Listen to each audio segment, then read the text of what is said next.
কি রে আপা? এই টাকাটা তোমাদেরকে দিলাম, তোমাদের পছন্দ মতো কিছু কিনে নিও। কিন্তু ভাবি আমার যে আরো কিছু টাকা লাগবে। টাকা লাগবে তোমার, কিন্তু তোমার ভাই তো আমাকে বাড়তি কোনো টাকা দিয়ে যায়নি রকি। টাকা দিয়ে যায়নি, তুমি আলমারি থেকে বের করে দাও। তা হয় না রকি। ভাবি আমরা তোমাকে অনেক ভালোবাসি, সবাই তোমাকে অনেক কেয়ার করে, কিন্তু কেন জানি মনে হচ্ছে তুমি আমাদের কেয়ারিংটাকে দুর্বলতা হিসেবে ভাবছো। হ্যাঁ ভাবি, খালামণিও তাই বললো। ভাবির কাছে যে টাকা চাইলি, টাকা কি পেলি? কিভাবে পাবো খালা? ভাইয়া কি আর এখন আমাদের আছে? ভাইয়া তো বইয়ের গোলাম হয়ে গেছে। একটু আগে আমি এই কথাগুলোই বলছিলাম। ভাইয়ের প্রমোশনের টাকাটা পর্যন্ত ভাবি সরিয়ে ফেলেছে। সোমা, দরজাটা লাগাই দাও। এই, তোমার হাজবেন্ডের তো প্রমোশন হয়েছে। আমি জানি না, আপনি জানবেন কিভাবে? আমার খালাতো ভাই তোমার হাজবেন্ডের সাথে একই অফিসে জব করে, ওর কাছ থেকেই তো সব জানলাম।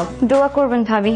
এই শোনো না মায়া, তোমার হাজবেন্ড তো বেশ হ্যান্ডসাম, তা তুমি ছাড়া অন্য কারো দিকে তাকাই নাকি? আমি কি একটু খোঁজ নিব? না থাক, এত সুখ কি আমার সহ্য হয়? তুমি ছাড়া অন্য কারো দিকে তাকাই নাকি? কি হয়েছে?